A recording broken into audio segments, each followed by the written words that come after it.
Aircraft act 1934, ये 1934 का aircraft act 40% से ज़्यादा मैटर करता है एविएशन लॉ के सिलेबस में। एक्ट थोड़ा लंबा है, वीडियो लंबी ना हो जाए, इसलिए हम ना मोटा मोटा देखेंगे, आपको भी उतना ही चाहिए, मोटा मोटा ही। ये क्यों बना?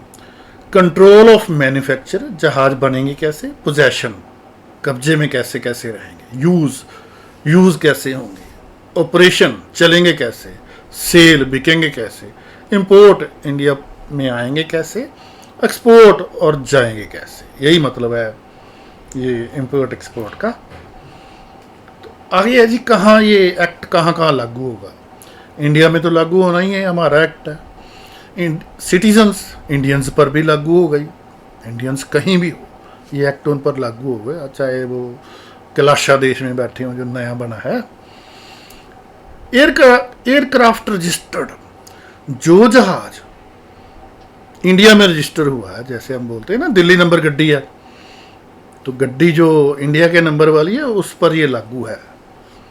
जैसे कार का हम नंबर लेते हैं ट्रांसपोर्ट अथॉरिटी से, डीटीओ आरटीओ से, ऐसे ही जहाज का भी एक रजिस्ट्रेशन करानी पड़ती है, जिस देश में बना हो, जिस देश का जहाज हो। जब जहाज इन और ओवर इंडिया, भारत में या भारत के ऊपर उड़ रहा, तब इस एक्ट में जितनी भी पावर है हमारी सरकार यूज कर सकेगी। बिजनेस और रेजिडेंस, उस बंदे पर भी लागू होगा ये एक्ट जिसका बिजनेस है इंडिया में या रेजिडेंस है, और कुछ भी नहीं है बेशक, ठीक है जी।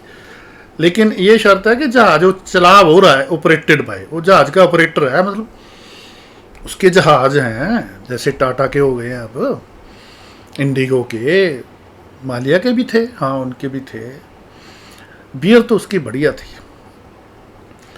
एयरक्राफ्ट मीन्स, अब छोटा सा झटका देते हैं आपको। एयरक्राफ्ट इंक्लूड्स बलून्स, बलून है ना, गुब्बारे से पहाड़ों में हम आग जला के उड़ते हैं बीच में। एयरशिप्स, जहाज, ग्लाइडर्स, वो जो ग्लाइड करते हैं ऐसे ऊपर पहाड़ से छलांग लगा के, पंख से लगे होते हैं, वो कई बार टूट जाते हैं। Flying machines and kites. So ये एक्ट पतंगों पर भी लागू है। पतंग नहीं चढ़ाते हम, तो अगली बार पतंग चढ़ाओ तो समझ लो थोड़ा डर के कि फिरंगी के बनाए इस एक्ट की कोई भी धारा आप पर लागू हो सकती है। अब उसने क्यों की ये तो वही बता सकता है, फिरंगी पतंग पर। एरोड्रम रेफरेंस पॉइंट, ये सेंटर होता है, हवाई अड्डा जहाँ जहाज उतरते हैं और चढ़ते हैं, वो सारे हवाई अड्डे का सेंटर निकाल लेते हैं। ये इसलिए ज़रूरत पड़ती है कि मान लो 10 किलोमीटर के अंदर कोई दरख्त ना उगाए जी, या 10 किलोमीटर के अंदर इतनी ऊंची बिल्डिंग ना हो, तो 10 किलोमीटर मिलेंगे कहाँ से? जियोमेट्रिक सेंटर से। वो सेंटर जो होता है एरोड्रोम रेफरेंस पॉइंट, हवाई अड्डे का सेंटर यार। चलो जी, सेंट्रल गवर्नमेंट किसी को भी एग्जाम्प्ट कर सकती है, किसी खास बंदे के जहाज हो, तुम पर ये एक्ट नहीं लागू होगा, कोई नहीं, तो अपना ही बंदा है। रूल्स तो अच्छा सरकार रूल्स बनाएगी। ये सबसे इम्पोर्टेंट कन्वेंशन है सिविल एविएशन, हवाई जहाज़ों की ट्रैफिक को रेगुलेट करने वाली जो कन्वेंशन थी वो शिकागो कन्वेंशन थी 1944 में। ये यूएनओ बनने से कुछ पहले दिसंबर 1944 में हुई थी, तो एक्ट में ही आ गया। सबसे इम्पोर्टेंट एक्ट है ये हमारा सिविल एविएशन के लिए। तो उसमें आ गया कि रूल बनाएगी इस शिकागो कन्वेंशन को लागू करने के लिए सेंट्रल गवर्नमेंट। फिर एक बनाएगी अफसर महकमा, directorate general of civil aviation, इसका हेड होगा डायरेक्टर जनरल। ये सबसे इम्पोर्टेंट पोस्ट है इस सिविल एविएशन में सरकार के बाद। मंत्री तो ऊपर रहते ही रहता है, मिनिस्ट्री तो दूसरे नंबर पे ये आ गया। पॉलिसी मंत्री बनाता है, ये काम असली ये करते हैं। इसने सेफ्टी देखनी है जहाज़ों की, ओवरसाइट निगाह रखनी है, रेगुलेट करना है कैसे चलेंगे कैसे नहीं। ये गैंत्री आ गई। आप हमारी यूनिवर्सिटी में इसको गैंत्री बोलते थे। एनी अदर ऑफिसर, कि सरकार जब चाहे ऊपर वाले डायरेक्टर जनरल सिविल एविएशन की जगह उसकी पावर्स किसी भी और ऑफिसर को दे सकती है, चाहे वो IAS हो ना हो, PCS हो ना हो, किसी भी और ऑफिसर को।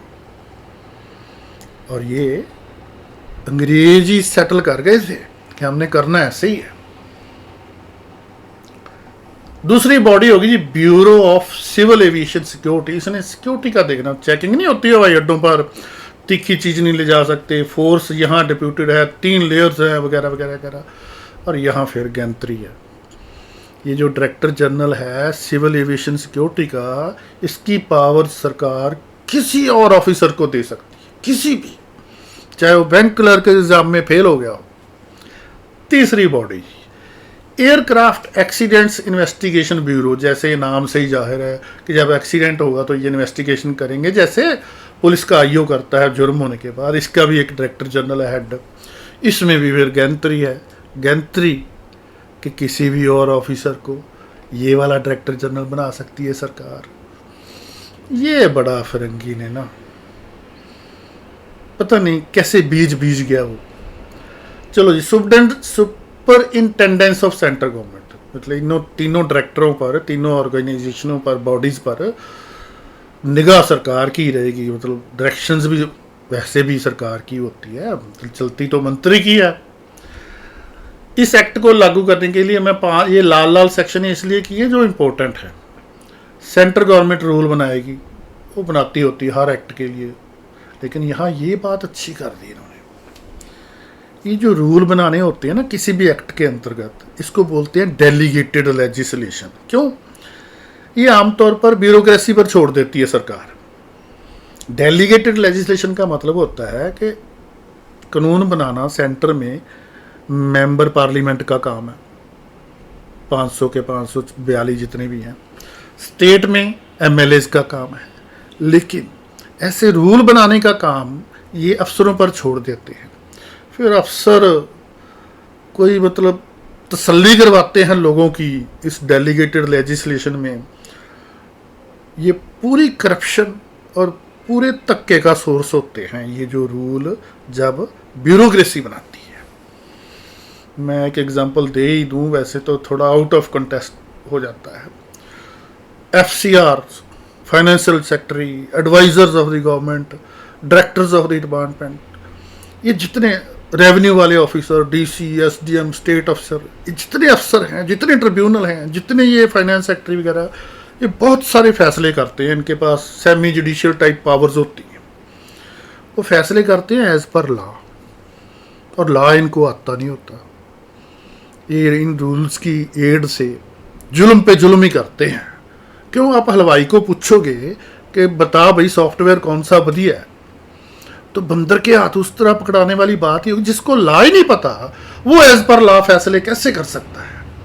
आगे जी एयरपोर्ट इकोनॉमिक रेगुलेटरी अथॉरिटी, ये पैसों का हिसाब किताब बढ़िया वाला करती है। टैरिफ कितना किराया होगा। अब जब भी एयरपोर्ट वाली बात आए ना ये एयरक्राफ्ट एक्ट में, तो आप बस अड्डा दिमाग में लाइए।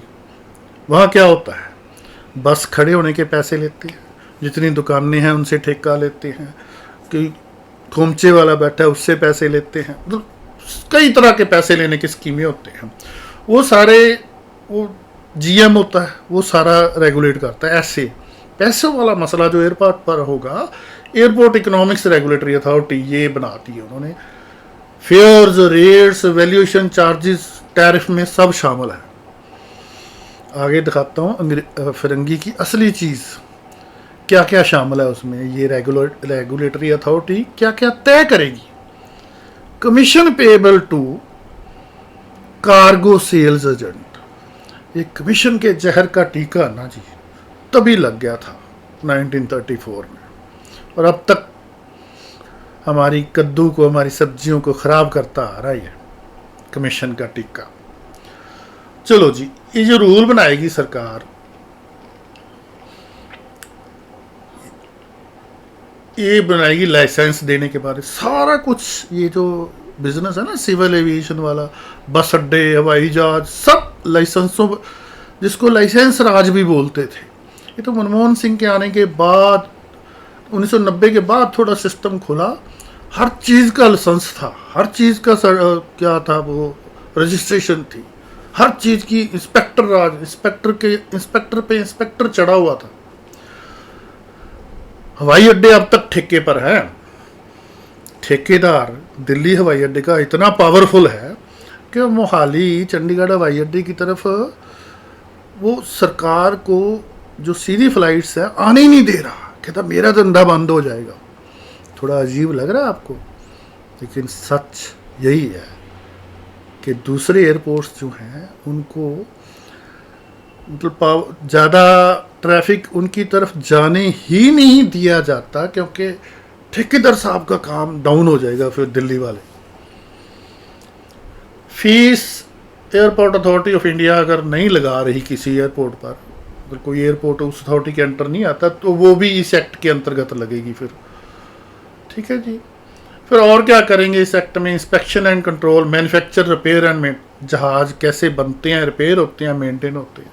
फिर रजिस्ट्रेशन एंड मार्किंग, वही नंबर लेना जैसे गाड़ी का, स्कूटर का हम ट्रांसपोर्ट अथॉरिटी से लेते हैं, वैसे ही जहाज का उसके ऊपर लिखा होता है कि ये रजिस्ट्रेशन मार्क है, इस देश का है, इस देश का झंडा है। इंस्पेक्शन ऑफ द एयरक्राफ्ट, किसी भी पर्पज़ के लिए एक्सीडेंट या उसकी क्वालिटी भी चलने योग्य रहा भी कि नहीं। Licensing of persons engaged in air traffic control, फिर जो जहाज रानी के लिए ना जी, इनको जो कंट्रोल करते हैं कंप्यूटर पर बैठे बंदे हवाई अड्डों पर, वो पूरे टेक्निकल बंदे चाहिए, पूरी डिग्रियों वाले। वहाँ वो बैकडोर से लगाए हुए जॉइंट सेक्रेटरी नहीं काम चला सकते, या एनी अदर ऑफिसर जब लगा देते हैं जो बैंक क्लर्क एग्ज़ाम में फेल हुआ होता है। लेकिन उनको भी लाइसेंस सरकार ही देगी, लाइसेंस मिलेगा तो वो काम कर पाएंगे। और एयर रूट्स डिसाइड करेगी सरकार, कंडीशंस के कैसे इंडिया में जहाज एंटर करेगा, कैसे लीव जाएगा, कैसे फ्लाई ओवर इंडिया के ऊपर से उड़ेगा, प्लेसेस कहाँ लैंड करेगा जहाज, सब कुछ आपको पता ही है। जैसे जैसे जो बसों को दिमाग में लाएं, कहाँ रुकेगी, कहाँ बस अड्डे में एंटर करेगी, नहीं करेगी, किस होटल पर बैठ के रुकेगी खाना खाने के लिए, यहाँ तो वो भी डिसाइड होता है। वहाँ बस ड्राइवर कंडक्टर की मर्जी होती है, हवाई जहाजों में नहीं होती। प्रोहिबिशन ऑफ फ्लाइट, ये हमारा सरकार का अधिकार होता है भी इस एरिया के ऊपर जहाज नहीं उड़ेगा। जैसे जहाँ से हम रॉकेट ऊपर भेजते हैं, जहाँ मिलिट्री इंस्टॉलेशंस हैं, जहाँ फलाने देश का जहाज, जहाँ फलानी कंपनी का जहाज हिंदुस्तान के ऊपर से ही नहीं उड़ेगा। वो टोटल हमारी डिस्क्रिप्शन है, moreover give and take है। जो देश हमारी मानेगा उसकी हम मान लेंगे। एयर रूट बैकन्स, वो लाइट लगी होती है जैसे लाल बत्ती होती है ना गाड़ियों के ऊपर, ऐसे हवाई अड्डे के ऊपर एक टावर के ऊपर लाइट लगी होती है, उसको बोलते हैं ये एयर रूट बैकन्स, बीकन्स, बैकन्स जो भी बोलो। मतलब ये दिखाती है कि यहाँ हवाई अड्डा है, ऊपर से पता लग जाता है। जैसे गुरुद्वारों के ऊपर निशान साहब नहीं होता, दूर से पता लग जाता है कि यहाँ रहने को भी मिलेगा, खाने को भी मिलेगा, बिना भेदभाव के। मैं वहीं नहाऊंगा जहाँ हर जात नहाती है, और वही लाइन में बैठ के खाऊंगा जहाँ हर जात का बंदा खाता है। इसलिए थे निशान साहब, और इसीलिए है ये बेकन के यहाँ हवाई अड्डा है, यहाँ उतरो। प्राइवेट प्रॉपर्टीज़ पर भी लाइट लगा देती है सरकार, अगर हवाई जहाज़ों की सहूलत के लिए चाहिए हो तो उसके पैसे सरकार देती है। फटाफट करूँ, मेरा ख्याल है लंबा बहुत हो गया। रिन्यूअल लाइसेंस या सर्टिफिकेट रिन्यू करने हैं, जैसे डीएल ड्राइविंग लाइसेंस रिन्यू होता है, ऐसे ही यहाँ तो कई तरह के लाइसेंस सर्टिफिकेट होते हैं। ठीक है, दूसरे देशों के लाइसेंस, अब बाहर से जो जहाज आएगा उसके पास रजिस्ट्रेशन वहाँ की लाएगा, वो एयरवर्दीनेस भी वहाँ की लाएगा, सर्टिफिकेट भी वहाँ का लाएगा, उसको रिकॉग्नाइज हम करेंगे, हम मानेंगे, मानता हम देते हैं एक बार देख के ना कि हाँ पैरामीटर पूरे करता है, ओके चलाओ जहाज। फिर ये आ गया स्लाटरिंग रबिश फिल्थ, 10 किलोमीटर के अंदर अंदर कोई जानवर नहीं काटा जाता हवाई अड्डे के, कोई कूड़ा नहीं फेंका जाता, कोई गंदगी नहीं फैलाई जाती, क्योंकि फिर पक्षी आ जाते हैं, जहाज़ों से टकरा जाते हैं, एक्सीडेंट हो जाते हैं, आपको पता है क्रैश हो जाते हैं जहाज़। उसके लिए सख्त है कानून ये बड़ा। 5 डायरेक्शंस, ये जो डायरेक्टर जनरल है ना जी सिविल एविएशन का, इस एक्ट के अंदर कोई भी डायरेक्शन दे सकता है। डायरेक्शंस में भी सारा कुछ ही आ जाता है जो एक्ट में है, कि जहाज, ये हवाई अड्डा कौन यूज़ कर रहा है, हवाई जहाज कैसे चल रहे हैं, ट्रैफिक कंट्रोल कैसे हो रहा है, कम्युनिकेशन कैसे हो रहा है, नेविगेशन कैसे हो रहा है, सर्वेलेंस, निगाहबानी, निगाह रखना, एयर ट्रैफिक मैनेजमेंट कैसे हो रही है। ये सारे ऐसे लफ्ज़ है ना जो जब कॉन्फ्रेंसेस पढ़ेंगे हम, ये कॉन्सेप्ट उनमें आएंगे। फिर डायरेक्शंस, मेन डायरेक्शंस जो देनी होती हैं आजकल ये ज़्यादा इंपॉर्टेंट हो गई हैं। सिक्योरिटी और safety of aircraft, security of India और सेफ्टी ऑफ एयरक्राफ्ट दोनों ज़रूरी हो गई हैं, क्योंकि गड़बड़ वाले काम बढ़ गए हैं। और इन डायरेक्टर जनरल्स का कोई भी ऑर्डर सेंट्रल गवर्नमेंट रिव्यू कर सकती है, ऑल एंड ऑल। फिर इन एमरजेंसी सेंट्रल गवर्नमेंट कोई भी ऑर्डर कर सकती है, कैंसिल कर दे, किसी का लाइसेंस सस्पेंड कर दे, पूरा अधूरा, आधा, कच्चा, पक्का, किसी क्लास का, किसी जगह का, किसी पोर्शन का, यहाँ से हवाई जहाज नहीं उड़ेगा, फलानी फैक्ट्री नहीं बनाएगी, ये फ्लाइंग स्कूल नहीं चलेगा, ये क्लब नहीं चलेगा, यहाँ रिपेयर नहीं होगी, यहाँ मैन्युफैक्चर नहीं होगी, anything anything, virtually everything. Emergency में, एमरजेंसी कब हुई थी पाकिस्तान के लिए? एमरजेंसी नहीं, हमारे लिए हुई थी 1971 वार में, जब हमारा हवाई जहाज हाईजैक करके पाकिस्तान ले गए थे। हमने उनकी फ़्लाइट्स इंडिया के ऊपर से बैन कर दी थी।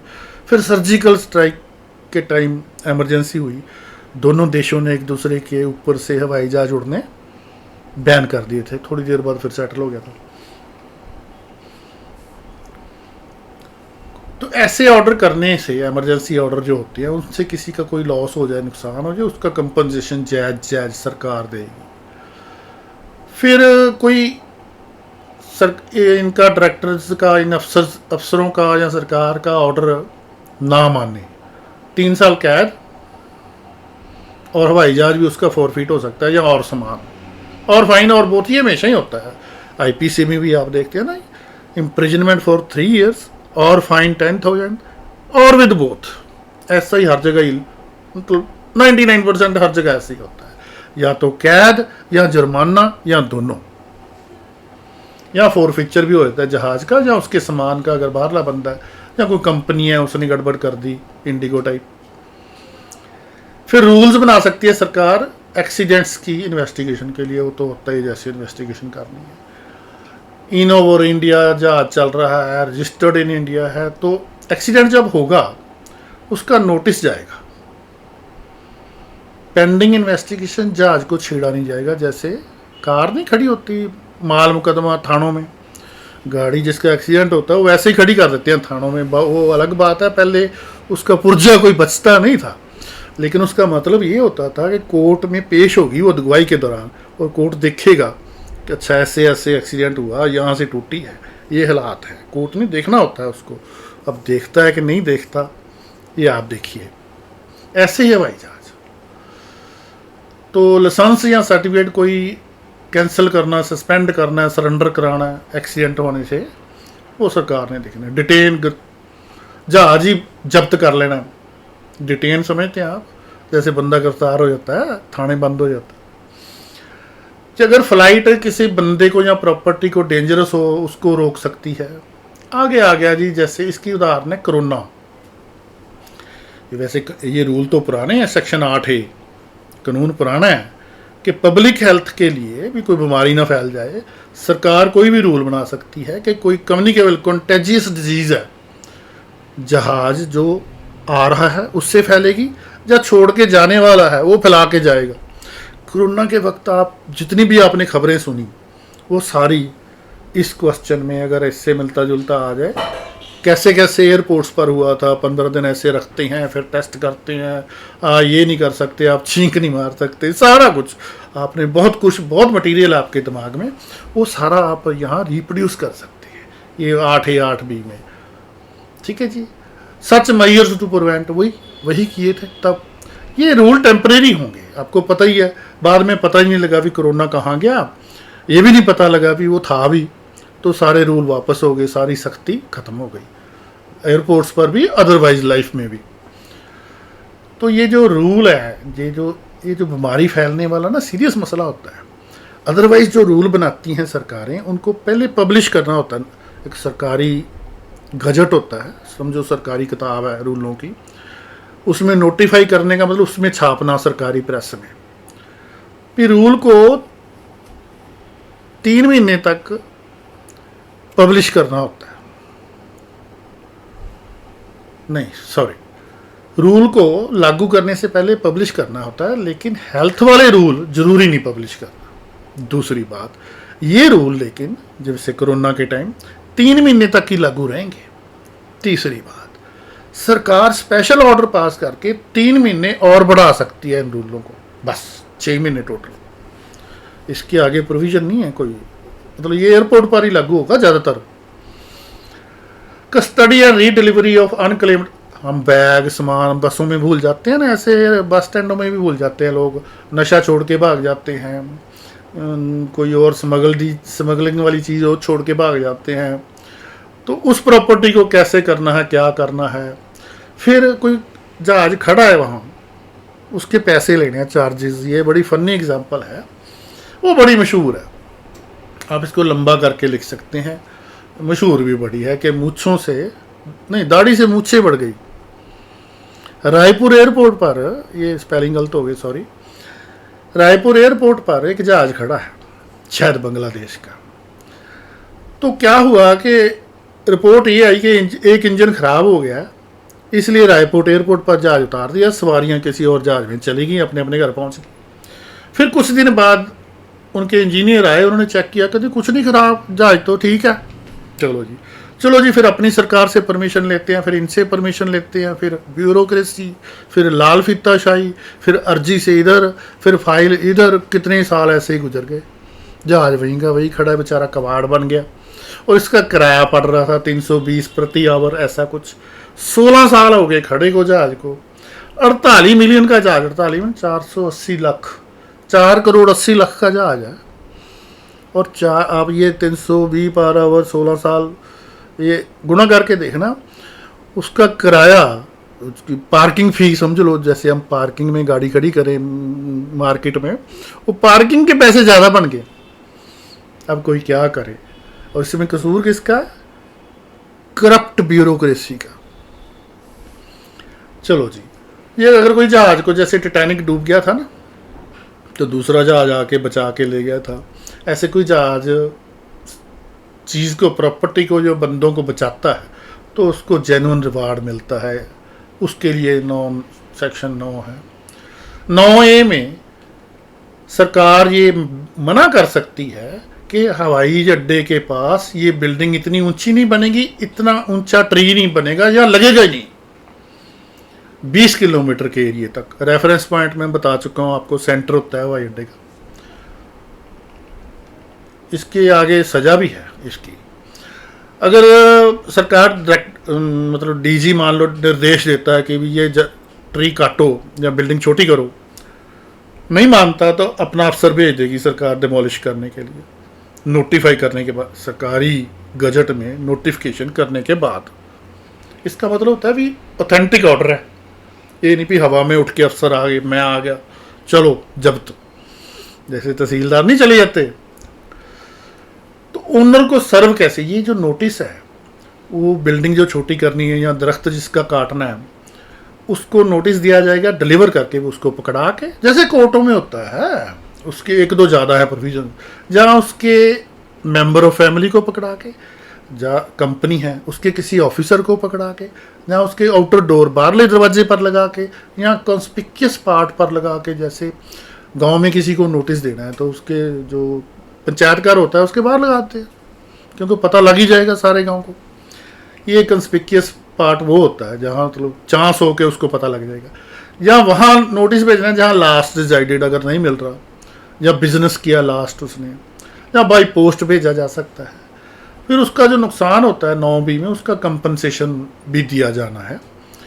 ये या तो दोनों पार्टियां मिलके तय कर लेंगी, मतलब वो बंदा बिल्डिंग वाला या ट्री वाला, या और डायरेक्टर जनरल, या सरकार ही कह लो, अफसर भी सरकार ही होते हैं।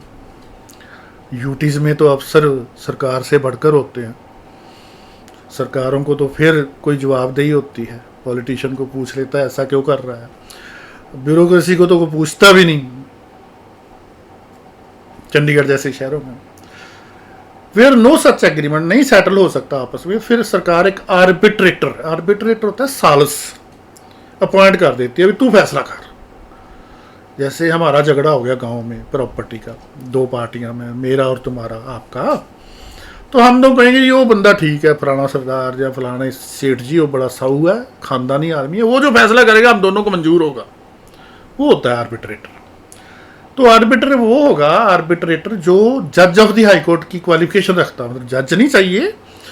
जज की क्वालिफिकेशन क्या होती है भाई, 10 साल की प्रैक्टिस हो, ऐसा हो, ला किया हो, ये वाली कंडीशंस। सरकार एक्सपर्ट भी अपॉइंट कर सकती है, भी वो असेस करे, भी देखे भी वाकई कितना नुकसान हुआ बंदे का, और उसको फेयर अमाउंट देना है। ये नहीं भी सरकार लेगी तेरा पैसा बस तू भूल जा। अवार्ड होता है जो फैसला करेगा आर्बिट्रेटर, उसमें ये देखना है कि नुकसान कितना हुआ बंदे का सचमुच में, उसकी प्रॉपर्टी की वैल्यू डिमिनिश हो गई, कम हो गई ट्री काटने से या बिल्डिंग तोड़ने से, मतलब पता लग जाता है।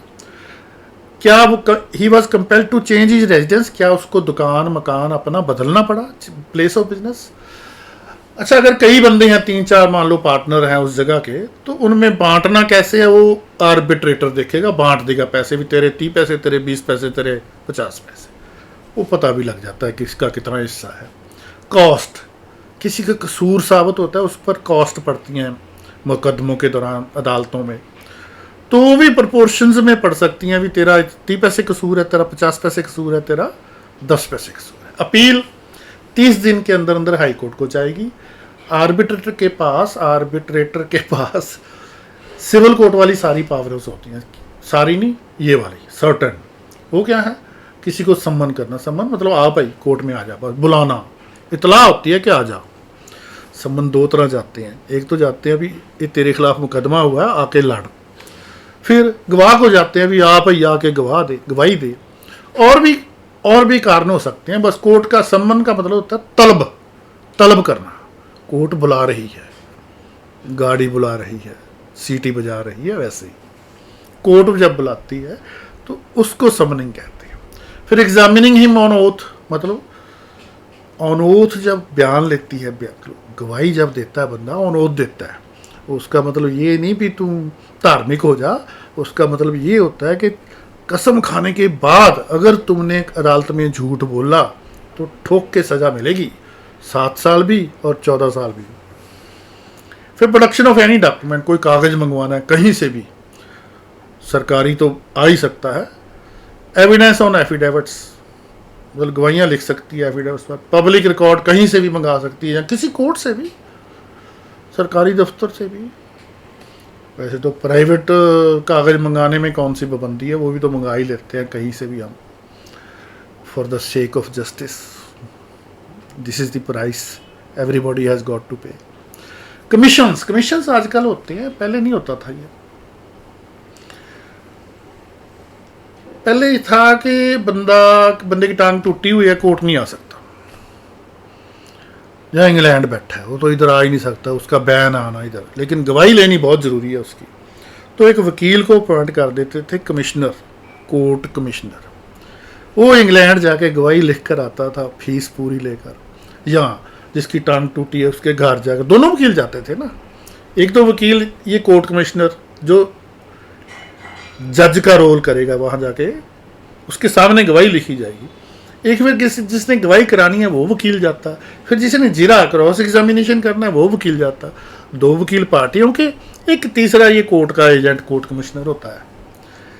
ये गवाही, आजकल तो गवाही लिखने का, पहले जजेस कोर्ट में गवाही खुद लिखते थे, उसकी बात ही कुछ और थी। आधा केस तो वहीं जज के समझ में आ जाता था और फैसला बढ़िया होता था। अब टाइम नहीं है तो वकील अपॉइंट होते हैं, साथ वाले कमरे में जाकर गवाही लिख लेते हैं, उनको भी कोर्ट कमिश्नर कहते हैं। पेनल्टी आगे, जुर्माने आगे जी, सजा आ गई। सेक्शन 5 में कोई आर्म्स, एक्सप्लोसिव, डेंजरस गुड जहाज में ले गया, या इन्फॉर्मेशन गलत दे दी, यानी सेफ्टी जहाज की खतरे में डाल दी, 2 साल सजा, 1 करोड़ जुर्माना।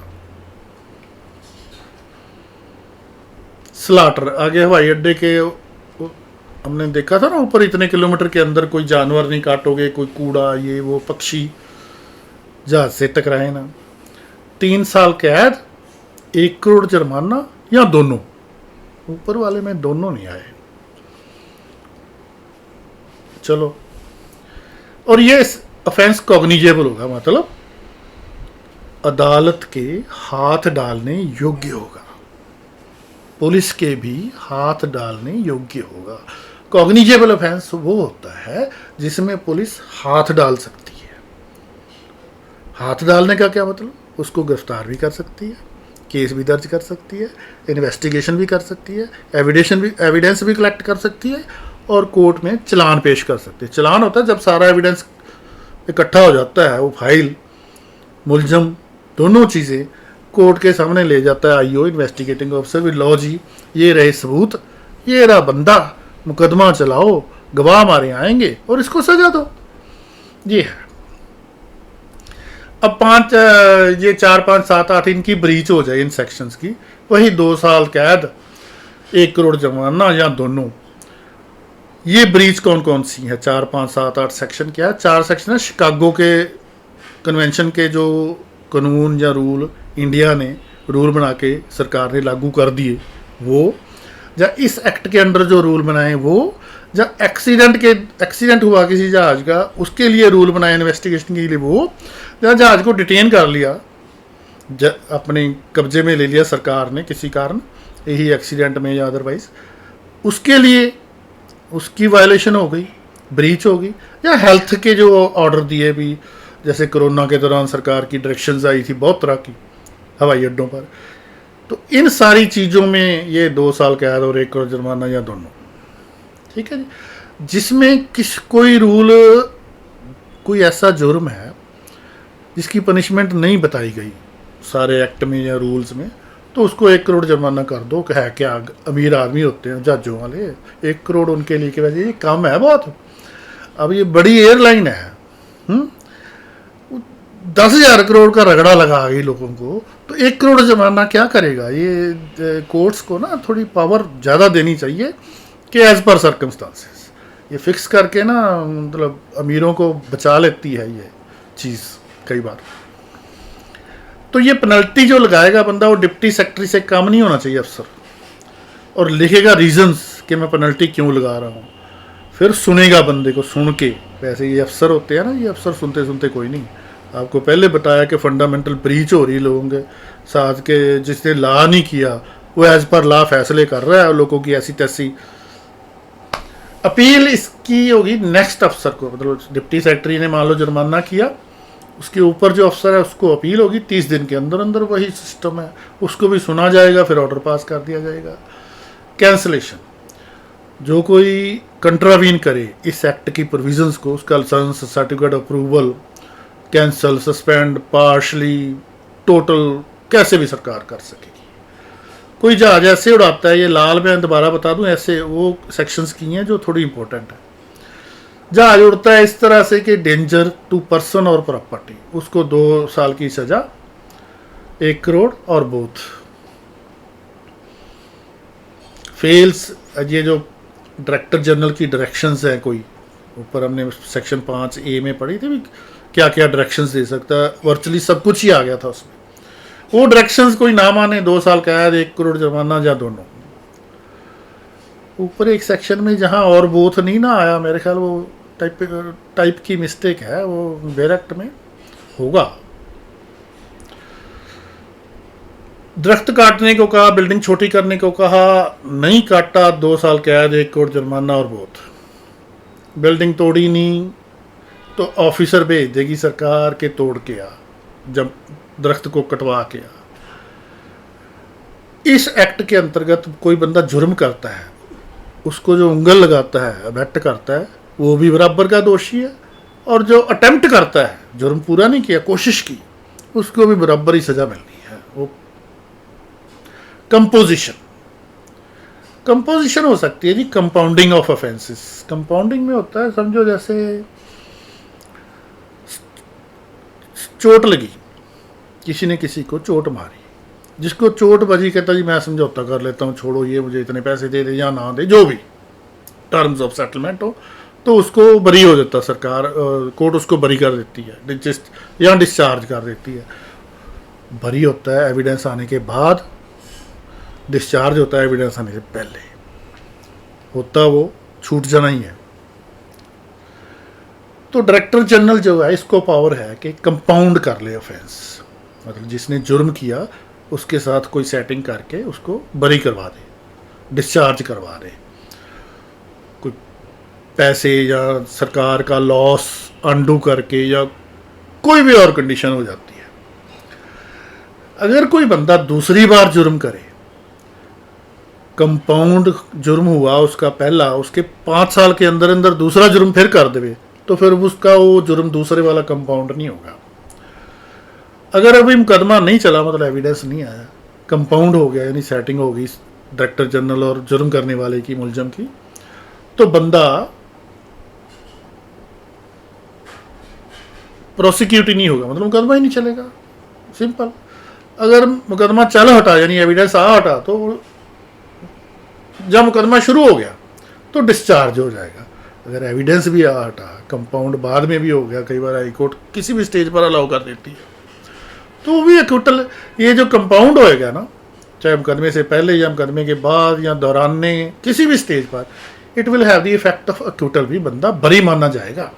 कॉग्निजेंस, हाथ डालना, कोई भी अदालत, no court save on complaint of director general की जब तक कंप्लेंट नहीं आती, अदालत इस केस में, इस एक्ट के अंतर्गत हुए जुर्मों के केस में हाथ नहीं डाल सकती, कॉग्निजेंस नहीं ले सकती, समायत नहीं ले सकती।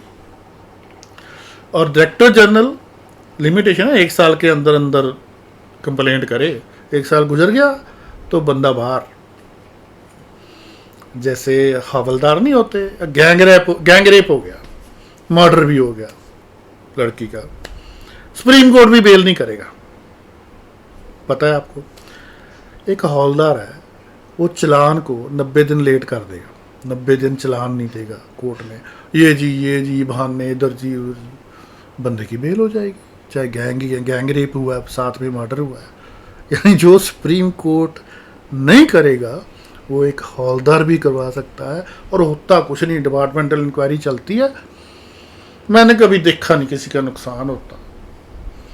अफसर 2-4 गालियाँ निकाल के या थोड़े बहुत नोटिस दे के थोड़ी देर के लिए लाई नज़र करके, लेकिन जो बंदा वो इसकी बेल करवाता है उसमें स्टेक्स तो बहुत बड़े हो जाते हैं, तो लोगों का अतबार उठने वाली बात हो जाती है सिस्टम से। तो ये जो ऑफेंस हैं इस एक्ट के अंतर्गत, वो जुडिशियल मजिस्ट्रेट फर्स्ट क्लास कम से कम होना चाहिए, जिसके पास मुकदमा चलेगा,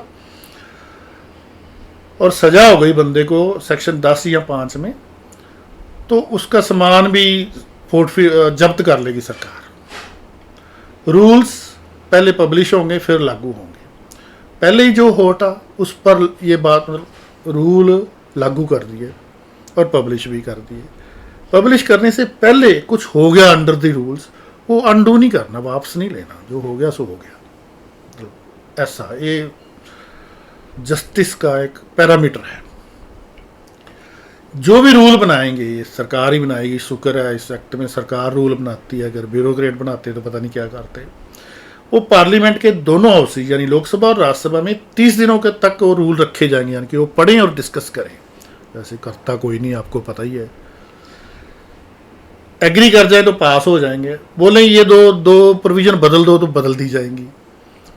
तो इस दौरान पार्लियामेंट में जब तक रूल पड़े हैं, राष्ट्रपति के साइन नहीं हुए, कुछ हो गया उन रूल्स के अंतर्गत, हो गया सो हो गया, वो वापस नहीं आएगा। जहाज हमारे घर के ऊपर से गुजर रहा है, मैं कहूँ जी शोर हो रहा है जी मेरे घर से ऊपर से, ये है वो है, ये दावा मैं नहीं कर सकता, अलाउड नहीं है केस करना। अगर जहाज उस तरह की हवा में, उस तरह के मौसम में रीजनेबली उड़ रहा है, तो आउट ऑफ द वे नहीं कुछ कर रहा, मेरे घर के बनेरे ही नहीं तोड़ रहा, मतलब हवा ख़राब हो गई, वेदर ख़राब हो गया, थोड़ा बहुत डेविएट हो गया रास्ते से, वो तो होगी नेचुरल कारण, मतलब विलफुली या एक प्रूडेंट पर्सन की तरह नहीं उड़ाया जा रहा जहाज, और मेरा कोई नुकसान या मुझे कोई न्यूसेंस दी जा रही है, फिर तो मैं जाऊंगा कोर्ट।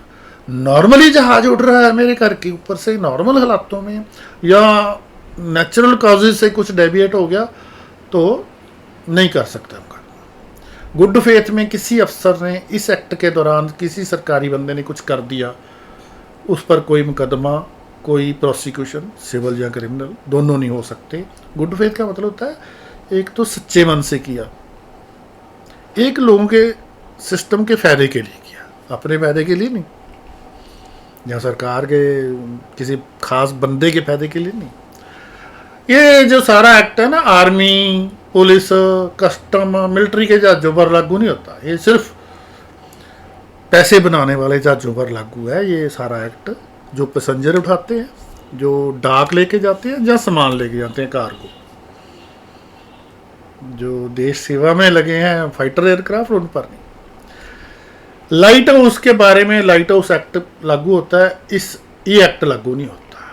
तो ये फटाफट हमने कोशिश की वीडियो कंक्लूड करने की। ये बड़े इंपॉर्टेंट रूल्स हैं, ये 40% सिलेबस कवर कर जाते हैं 4th सेमेस्टर का, क्योंकि जो बॉडीज़ हैं डायरेक्टोरेट जनरल, वो भी इन्हीं में आ रहा है।